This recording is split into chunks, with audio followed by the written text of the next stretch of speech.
The Bioenergy Technologies Office within the Department of Energy, looking from the federal government's perspective at creating biofuels, bioproducts, and biopower industry.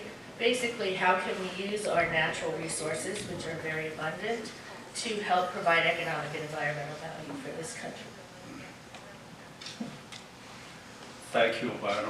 Mark Wong from Argonne National Laboratory. Argonne is one of the 17 national labs under the Department of Energy.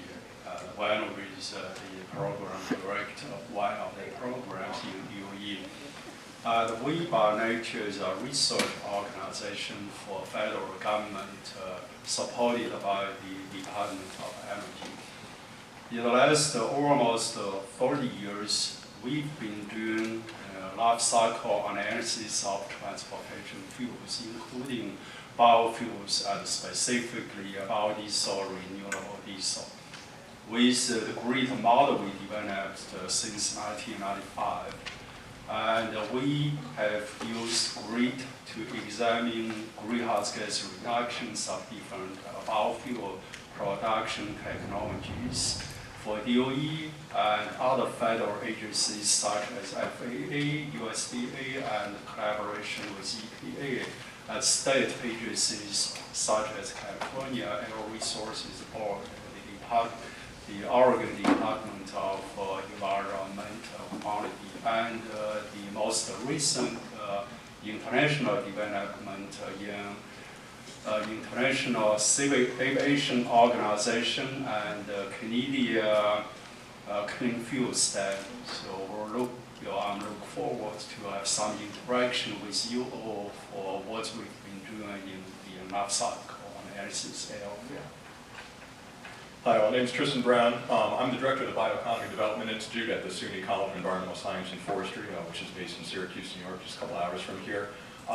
We do a lot of work with, as the name suggests, right, how do we develop the bioeconomy? We've been working a lot with industry to develop strategies for overcoming hurdles to the bioeconomy. And then 2 years ago, I was named to the one of the CLCPA's advisory panels, the Energy Intensive and Trade Exposed Industries panel. And so for the last 2 years, have really just been swimming in the CLCPA pretty much nonstop. And so we've been doing a lot of work with the government agencies in the state. Just, everything going on with the draft scoping plan and everything that surrounds that. We've been doing a lot of work involving that as well. Thanks to each of you. As Ralph mentioned, my name is Scott Fenwick. I have the privilege of serving as the technical director for Clean Fuels Alliance America. But one of my other roles is I also participate at ASTM International. I serve on their board of directors, and I have the honor of serving as the current chair of their committee D2, which covers standards for petroleum products, liquid fuels, and lubricants. And so that's the standards development organization that the U.S. and really the whole international fuels community use to develop consensus standards, both for test methods to determine fuel quality, as well as the specifications for all fuels, whether that be gasoline, diesel fuel, jet fuel, anything that's used out in the marketplace. And so while I would like to say there's the technical community and then the political community, as the senator mentioned, and we've got it all figured out, there's an awful lot of politics in the technical side of things as well. And so want to start off our panel, and again, this is going to be conversational. On your tables, at the end of the table, are some comment cards. So if during the course of this conversation, if any of you has a question, please feel free to fill out one of those comment cards, and they'll bring those up here for us. But Donnell, in his opening remarks, talked about the immediate need.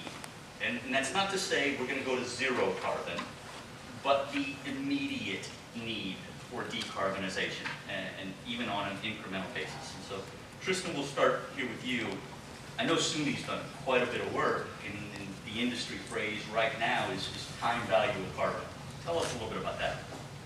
So we tend to think when we look at policy especially, it's all about the end goal, right? We need net zero by 2050 or 85% reduction by 2050, right? Whatever the specific policy is calling for. And so a lot of people tend to think, well, we got plenty of time, right? And as long as we get to that end goal by that end date, we're okay. Just last week, I'm sure a lot of you saw this, I saw it, it's probably the scariest study I've ever seen, and I studied mutually assured destruction in undergrad, so I've seen a lot of scary studies, but this was worse. This study, and this was, I can't remember if it was Nature or Science, but it's one of the top scientific journals in the world. Basically, scientists have determined that we are now somewhere between 2 and 7 years away from hitting climate tipping points. And what these climate tipping points are, right, it sounds scary, it's actually even worse than scary. These are the points where warming has increased enough that we are going to start encountering runaway warming, right? So essentially things like melting permafrost, right? There's more carbon dioxide locked up in the permafrost in the state of Alaska than humans have emitted in the last 200 years alone. So we start to encounter these tipping points where once we go past those, there's not a whole lot we can do to prevent catastrophic climate change, right? 2 degrees Celsius suddenly sounds pretty good. So we need to start reducing our emissions drastically now. We can't wait until 2050, right? 2030 might even be too late. So what the time value of carbon is representing is that, in fact, that if you reduce emissions in the short term, that has more of a benefit to the climate than if you reduce emissions by the exact same amount 20, 30 years from now. And so this is really what we focus on, is we need to be able to value our carbon reduction so that we emphasize that need for near-term emission reductions. I was really pleased at the August 23rd Climate Action Council meeting. The state announced that its cost-benefit analyses that it's conducting moving forward are going to explicitly account for this time value, not only just greenhouse gas emission reductions, but also co-pollutant emission reductions. And it's going to start, when we think about the policies that are enacted as part of the CLCPA, we're going to be looking at policies and pathways that are valued based on how quickly they can reduce emissions and not just you achieve an 85 or 100% reduction by 2050. And so from that perspective, especially when we start thinking about the bioeconomy, it's really emphasizing pathways that can achieve those near-term reductions, because that's ultimately what the climate is going to require of us. Okay, and let me add from somewhat the reality check point of view. The transportation sector, as we all know, the U.S. has about 260 million vehicles on road. This is the vehicles on road. Our annual sales is around 15 to 16 million vehicles a year. So we've done a lot of simulations to see how fast we can penetrate our on-road vehicle fleet with new technologies. We all know for cars it lasts roughly about 15 years per car. So we know cars has a long life on road. The penetration of new technology takes a long time. So to replace the 260 vehicles on road, it's going to take a long time. We've done different scenarios, and we know even say by 2050, we will still have significant number of vehicles relying on internal combustion engine technologies. So with that in mind, we need fuels to power the internal combustion engine vehicles, and we need lower carbon fuels. So that's where biofuels will play significant roles between now and the future, that we're going to have new technologies such as battery electric vehicles, fuel cell vehicles. But the internal combustion engine vehicles will be on road for a long time in the US. And the Senator mentioned that the state of New York have 2.5 million vehicles on road. And again, for the state, it will take a long time to transit ourselves from internal combustion engine technologies to electric vehicles. And now for the so-called off-road or non-road sectors, aviation, marine, and port, the farming equipment, and we have all these the so-called hard to electrify sub-sectors.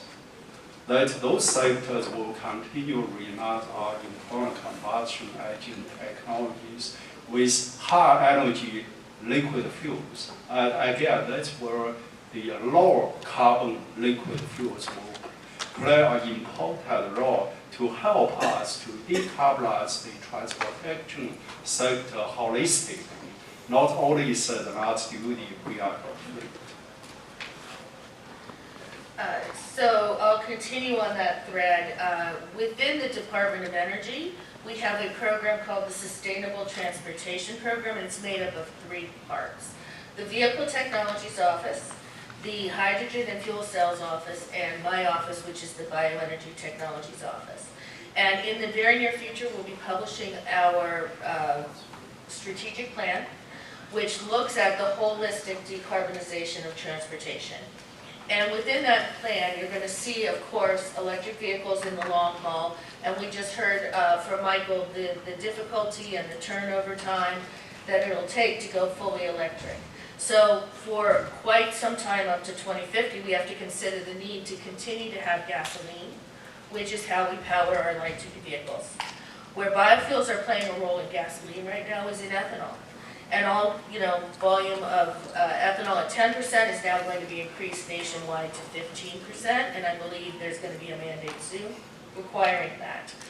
Where is ethanol when it comes to CO2 reductions? Well, Argonne did a really groundbreaking study for us and worked with a number of ethanol producers, and where we used to say ethanol could reduce greenhouse gases, and this is corn-based ethanol, by 20% over petroleum. Today's baseline is 40% or higher. So by the nature of an industry that's been around now for about 12 years, 15 years total, we're producing about 17 billion gallons of corn-based ethanol. It's economically driving our rural communities, and it's encouraged that continuation so we can get immediate CO2 reduction benefits. The Department of Energy put funding out on the street to help ethanol producers who have existing facilities add additional innovations and technologies. Some of those are carbon capture sequestration, taking the carbon from the facilities and sequestering it. More importantly, taking that fermentation-based carbon, which is incredibly clean, and converting it to chemicals, which can then take the place of petroleum-based chemicals. Then you get double duty for your CO2 reduction benefits, because those chemicals can displace that petroleum and the carbon produced there. So that's one of our immediate CO2 reduction benefits. But where will that have a long-term play? Ethanol today provides a huge economic benefit for our farmers. Yes, we look at it sustainably, and yes, it is limited. It's limited to what we can do when we think about land use and when we think about feeding world populations. And we're not saying we should turn all of our corn into fuel. We're not saying that at all. But what we want to do is maintain that economic benefit for the farmer. And as EVs come on by 2050 and throughout that, their market's going to shrink. So what are they going to do with that ethanol? We believe firmly that with improvements in the CO2 footprint from those ethanol facilities, alcohol to jet could become their next market.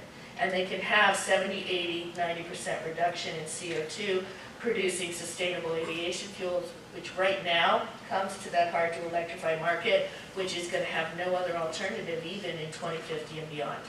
So our programs today are looking today as well as out into the future to how we can create this environmental and economic shift or transition within the biofuel world. Biodiesel, renewable diesel, sustainable aviation fuel, all diesel fuels. And all of them have markets today and growing markets into the future. So our programs are looking at how can we balance that.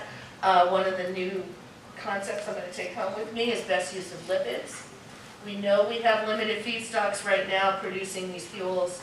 However, my program is looking towards where we can actually access over 1 billion tons of renewable carbon resources across our country that will have the potential of displacing 450 million metric tons of CO2 nationwide. So I think that's several orders of magnitude over what New York needs, so you guys should do quite well in that equation. Yeah, I appreciate that. We talked a little bit about that this morning, that best use of lipids.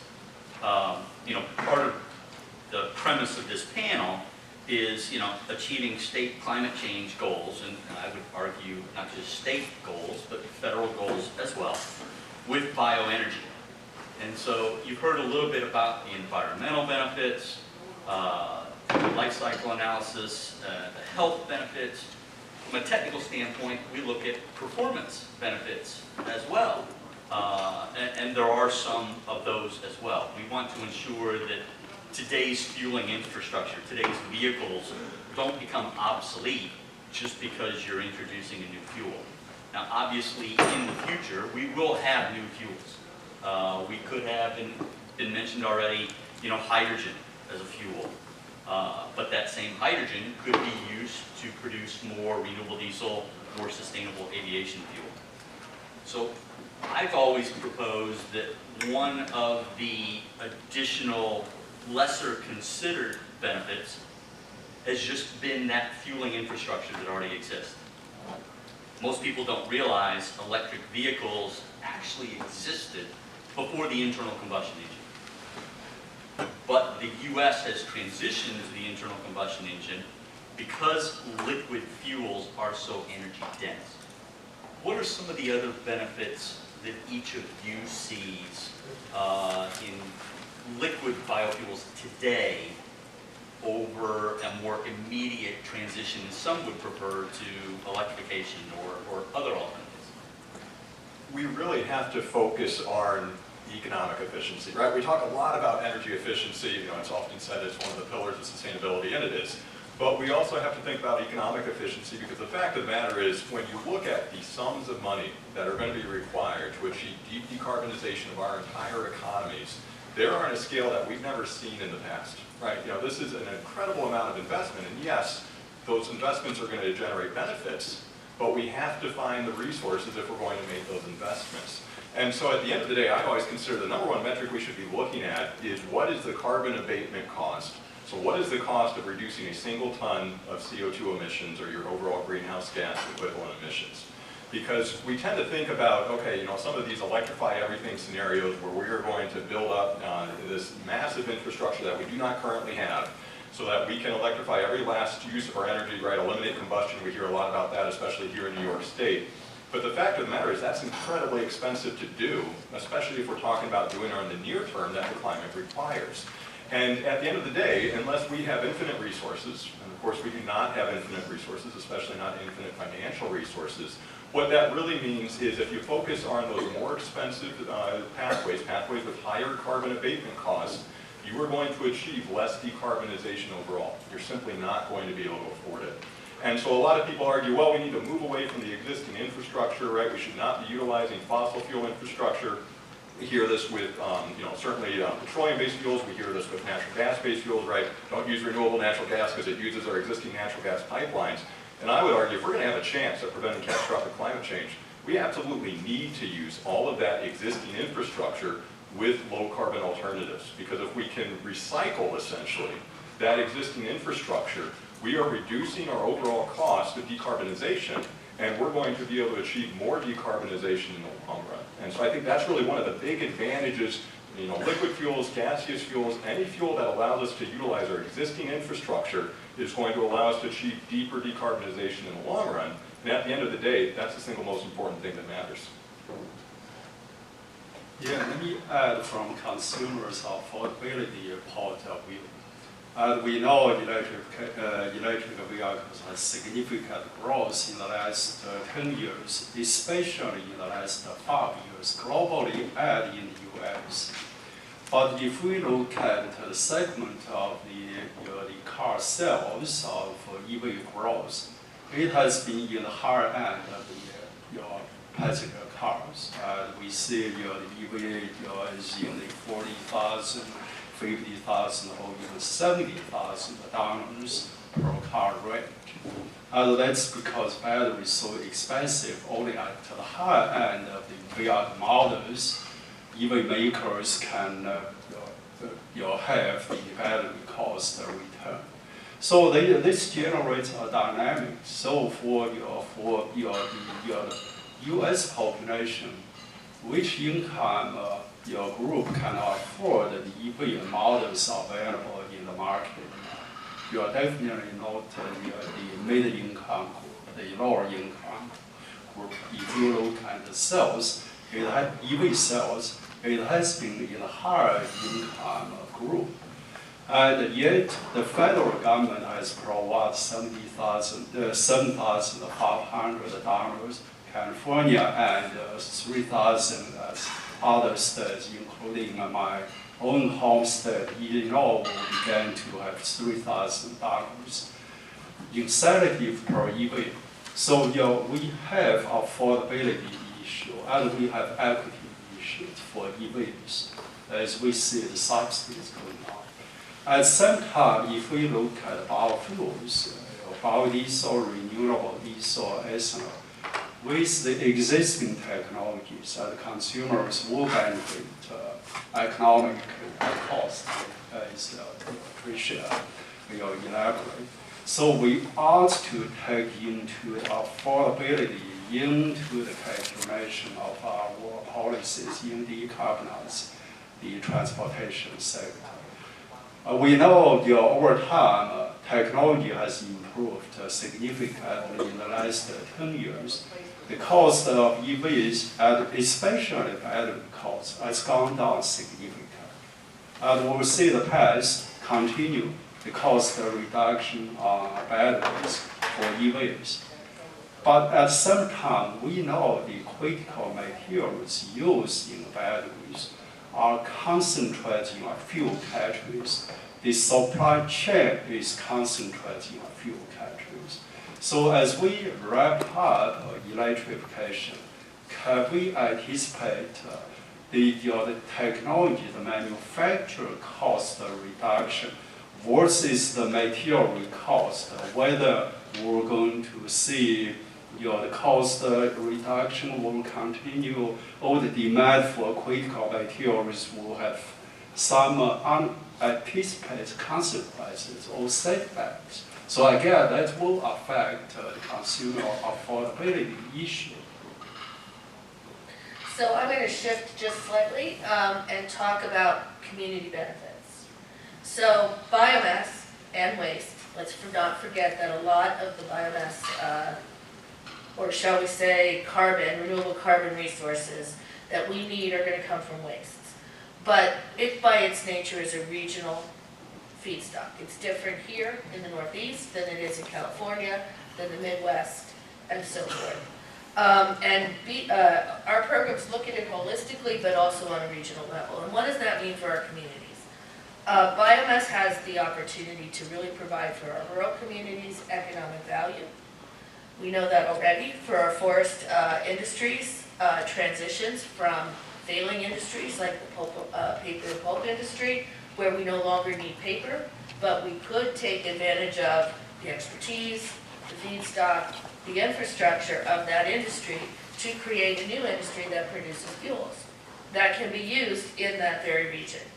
And then let's think about algae. You all probably think about algae as a harmful algae bloom, and we can learn a lot from that.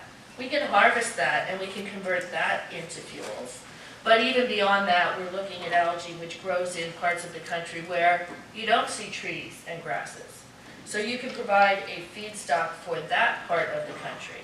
And the communities that we're benefiting include more than just our farmers. That has been an economic driver for those communities to provide their energy and their source of income. And that's going away. However, as we transition, we can look at how we can use the bioenergy technologies and resources to supplement what they can be producing in those communities. And in Appalachia, we're looking at, again, a fossil fuel transition and trees. Trees can regenerate the soil that once was used in the mining communities. And the soil can then be not only a carbon sink, it can be productive for the production of trees that can then go into an energy infrastructure that they're already familiar with. So biomass has a lot of benefits that it can provide to communities. And let's talk about waste reduction in urban communities. Clearly, we can utilize municipal solid waste, and that's been a subject of our program study for the last maybe 5 years. Municipal solid waste is made up of a lot of things. You recycle it, you get to the non-recyclable piece, but it's not all organic. It also includes single-use plastics, which are made from carbon. They're not renewable, but they also are not recyclable, and there's no economic benefit for recycling them. By utilizing MSW in that form, we can use that carbon, again, in fuels and chemicals, and prevent it from being, escaping into the atmosphere. We hear about ocean plastics and all of that. That is the plastics that we're talking about. So giving it a value provides people a reason not to let it get out into the atmosphere in other ways. So those are some of the other benefits that we look to. Can I add something with waste, just because this is an excellent point. So one of the first students I had when I entered academia, she had just stopped working at McDonald's. She was a supervisor at McDonald's. This would have been about 2008, 2009. And she said when she first started working at McDonald's, right, they go through a lot of cooking oil, incredible amount of cooking oil.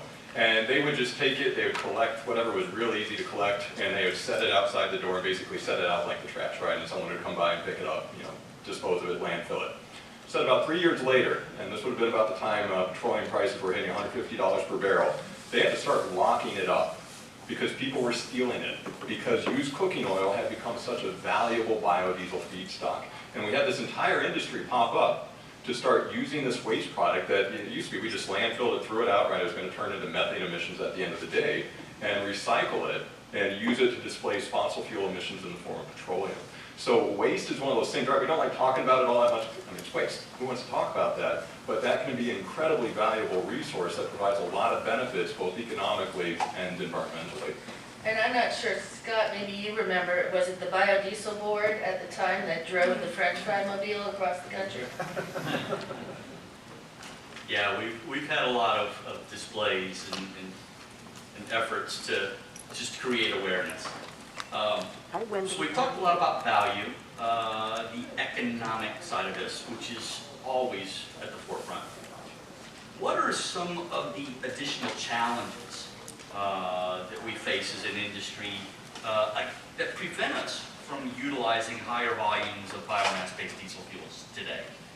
And whether those challenges, are they physical, are they technical, are they just the economics, are they policy?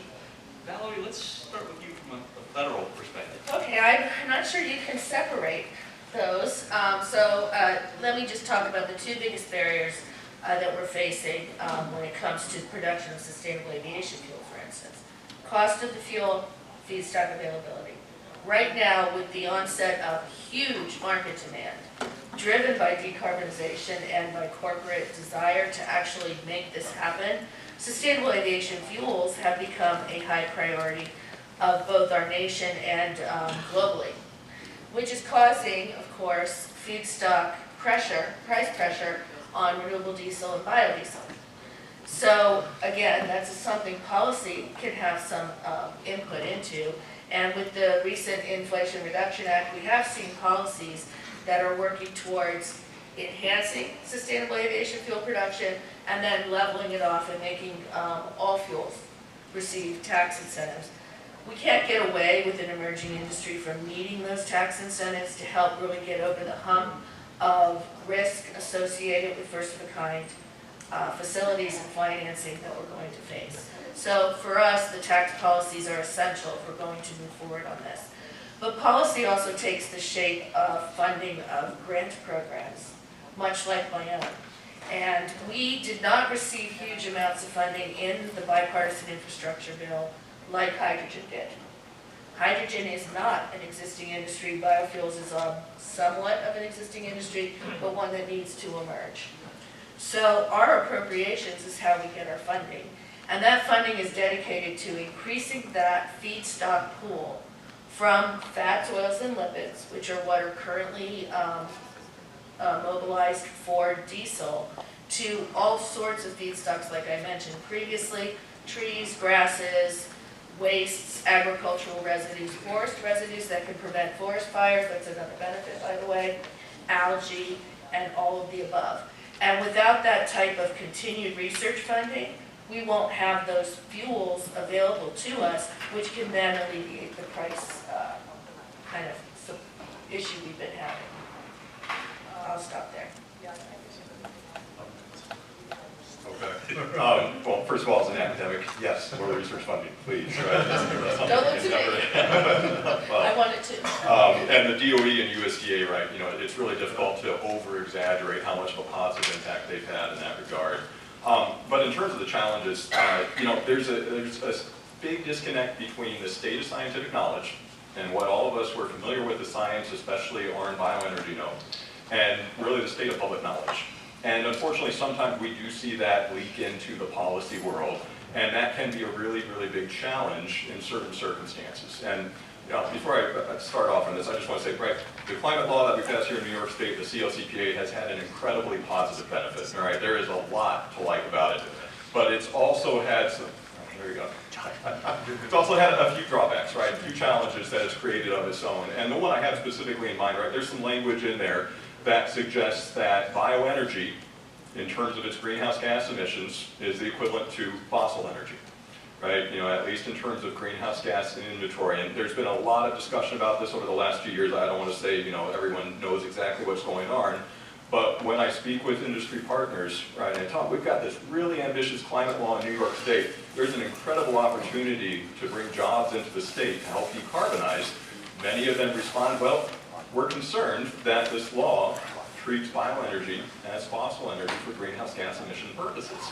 And that is a very big problem if you're involved in bioenergy, because bioenergy, right, it's all about the biogenic carbon cycle. Bioenergy emits greenhouse gases.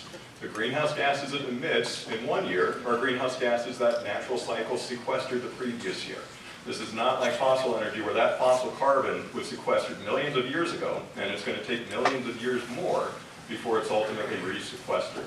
And so that's a big challenge from an implementation standpoint, is where policy and science don't necessarily match up. That can be a big constraint on deploying bioenergy technologies. And certainly this is the debate we've seen here in New York State from a biomass-based diesel standpoint, from a renewable natural gas standpoint. It can be a big constraint in getting development there. Maybe add from somewhat different perspectives is two panelists already add the cost reduction and R&D. So on the policy front, Donald summarized the U.S. bioenergy policies since early 1990s.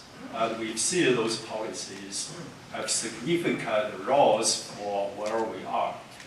But from 1990s to now, we did not go a straight line. We zigzag, come to where we are. So policy consistency is key. If we look at early 1990s policies, primarily clean air as the goal. The 2005 Energy Policy Act, the 2007 ESA, and the implementation of the 2007 ESA, and we see it zigzag. The less consistent policies generate problems for the biofuel community to put the R&D, to put investment in technologies. So policy consistency is going to be very important. And I hope we can learn from what we've seen in the last 20 years and how we can develop consistent policy to give clear signal to the biofuel community. The second point I want to emphasize, policies needs to be based on performance, not on technologies. If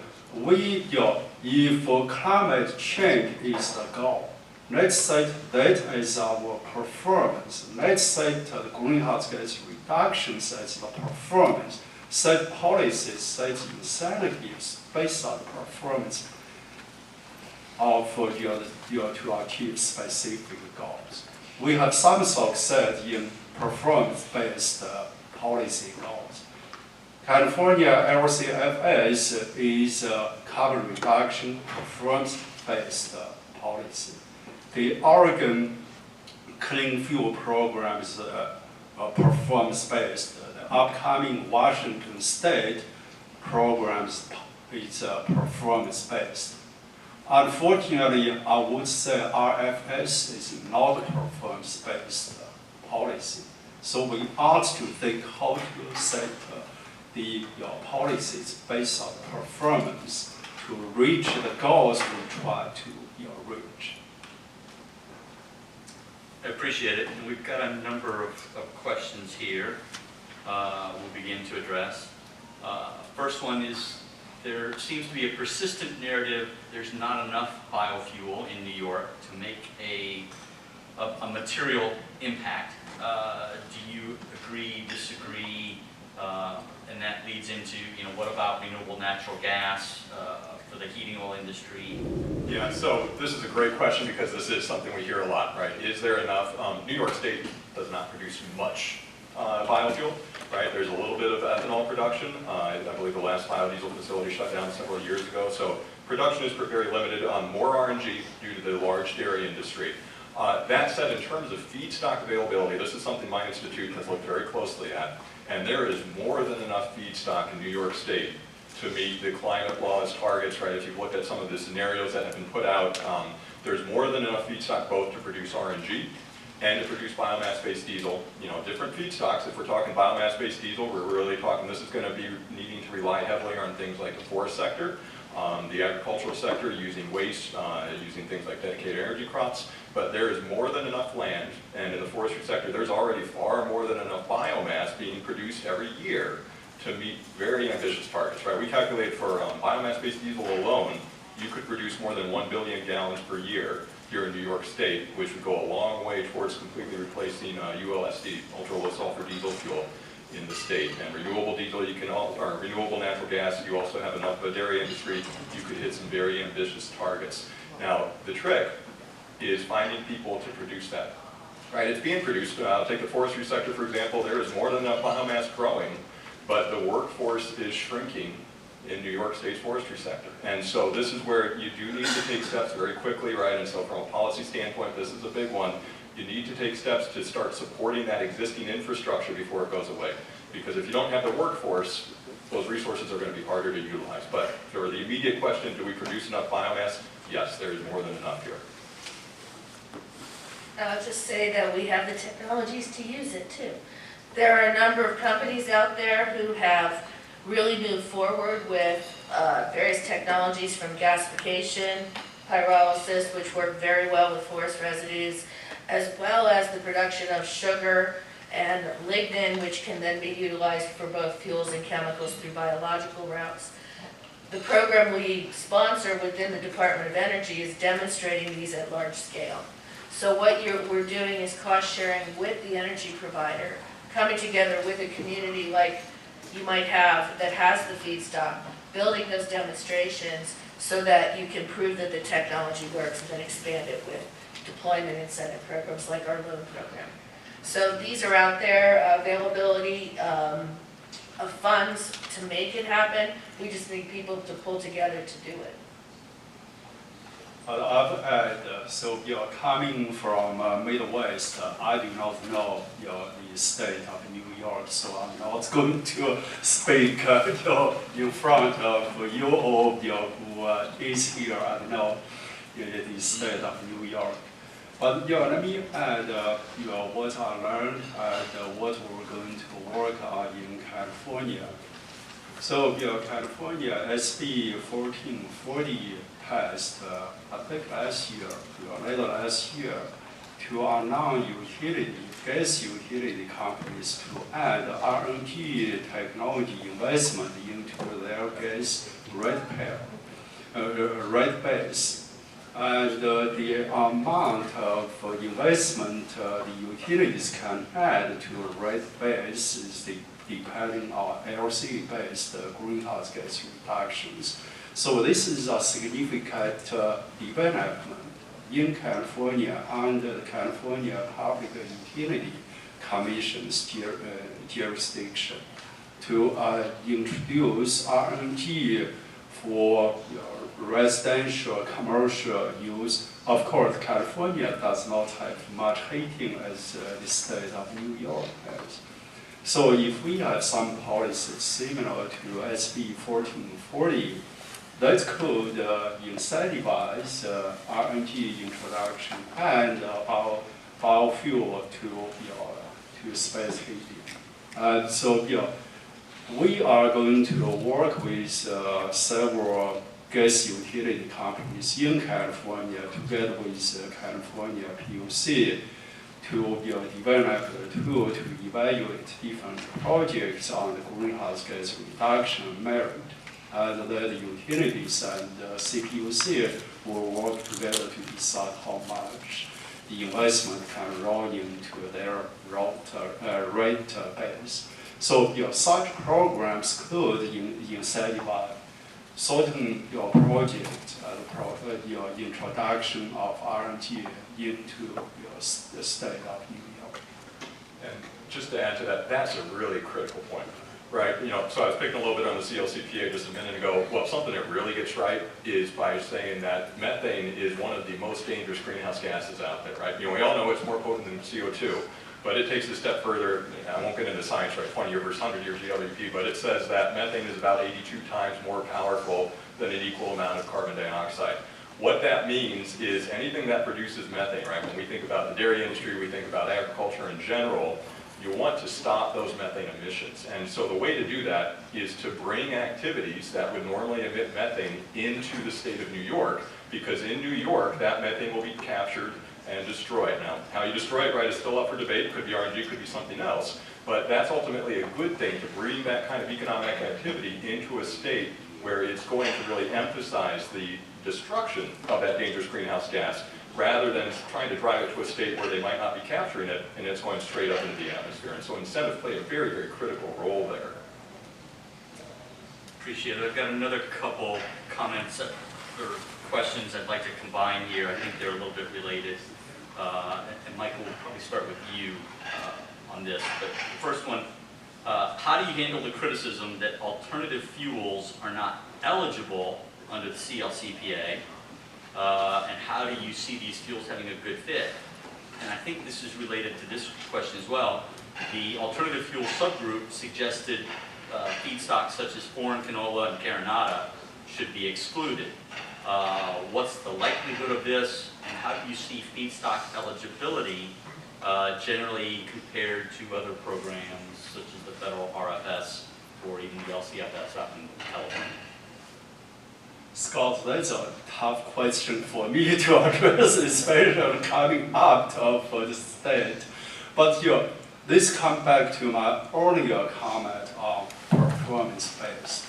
Let's not pick a specific feedstock, specific technologies such as battery EVs to promote technologies for the sake of technologies. Let's take performance.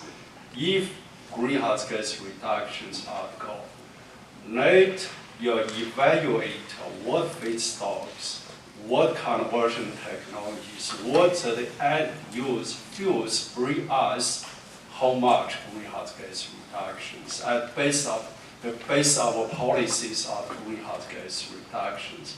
That was my message for the so-called performance-based policies. So with that, since I do not know the state, I'm not going to get into the specifics. But I'll let Trish get. I mean, this is, I come out to Albany about once a month these days, right? Meet people to discuss this very question, are low carbon fuels going to be able to participate under the CLCPA? And there is not a conclusive answer yet, and I don't think there will be one until the end of the year when the final scoping plan comes out. But ultimately, if you want to do policy correctly, it's exactly what Michael's talking about, right? You need to have performance-based standards, because the climate doesn't care about which technologies you utilize. It cares about how much you're going to reduce emissions by and how quickly you're going to do it. And so I know many of us who work in the scientific community from this angle, right, we're certainly cautiously optimistic that low carbon fuels are going to have a very important role to play in New York State's climate law because of how ambitious its decarbonization requirements are.